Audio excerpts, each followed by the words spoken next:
Hi everyone, welcome to my kitchen. It's been way too long since we've done a recipe, so we are back today. We're gonna make a super simple pickled red onion recipe, and I absolutely demolished a jar last week, so we needed to make another batch.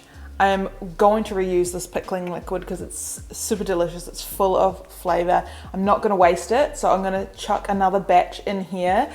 And then we're also going to make a batch from scratch, so you can see just how easy and simple this pickled red onion recipe is. I love anything pickled, but this pickled red onion is so delicious, and I've been putting it on everything, like salads, tacos, sandwiches, you name it. I've been chucking that pickled red onion on it, and I can't wait for you to try it too. So let's get started. Let's make some delicious, quick and easy pickles. All right, so ingredients for this recipe is super simple. I'm gonna use half apple cider vinegar and half white vinegar, but you can use either one. You can just use apple cider vinegar, or you can just use white vinegar, whatever you have, whatever suits you. And we're gonna jam as many red onions as we can in this. So I put 3 red onions squished into here, and this jar is a little bit bigger than like your average jar. This is actually a pickle or a gherkin jar because I eat a lot of those too. So yeah, about 3 onions to this size jar, and we're gonna slice them up as thin as we can. And to do that, I'm gonna use a mandolin. It's one of my well-used tools here in the kitchen, and I don't know what I'd do without it. So if you don't have a mandolin, I would definitely suggest one. Otherwise, just get really good at chopping things.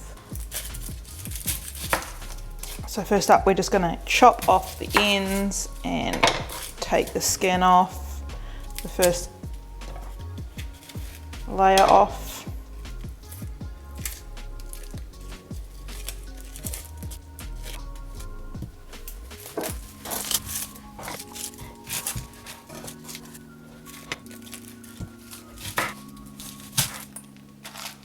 All right, so we're gonna save these. We don't chuck these out. These either go in the compost or they go in the freezer into my bag that I have a whole bunch of veggie ends that go into stock, so we don't waste these.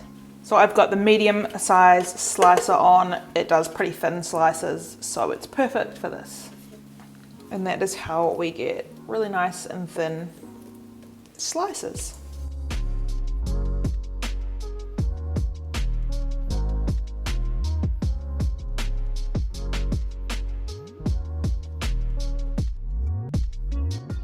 Then we're just going to cram as many red onions as we can into nice clean jars. You can either use the dishwasher or put boiling water in them. You can also put them in the oven to sterilize them. Just make sure that they are really clean. And then once they're packed full, we can get started on the pickling liquid. So to make the pickling liquid, we're just going to get a saucepan. We're going to add 1/4 cup of apple cider vinegar, 1/4 cup of white vinegar, 1.5 tablespoons of raw sugar, 1.5 teaspoons of salt, and a cup of water. Then we're just going to bring that to a simmer so that the sugar and the salt can dissolve completely, and then we can pour that into our jars of red onion.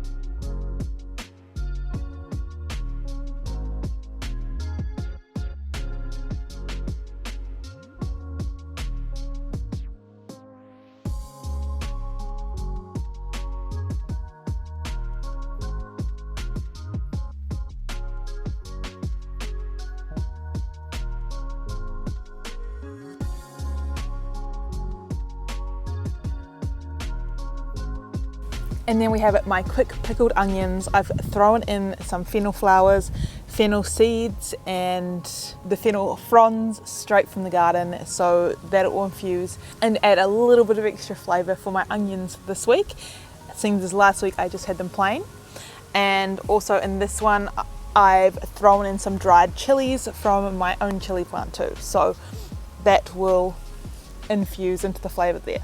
So these will continue to pickle and the colour will come out of the red onions and into the liquid, and it will be hot pink, and the flavours will just infuse more and they'll be so delicious. So now I'm just going to pop these in the fridge to infuse and pickle for the next 48 hours, and then I can start eating them, but they just get better and better as they go. So after a few days they're even tastier, and because I threw in some fennel flowers, fennel fronds and some fennel seeds, this one's going to have a little bit of extra flavour, and I'm excited to try that. So easy and delicious.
And if you liked this recipe and you want more recipes from the garden, then definitely let me know in the comments. Make sure you like this video and subscribe, because I have lots more coming. I'm going to try and put out 2 videos a week so we can have one from the garden and one from the kitchen, and that way we get a little bit of everything.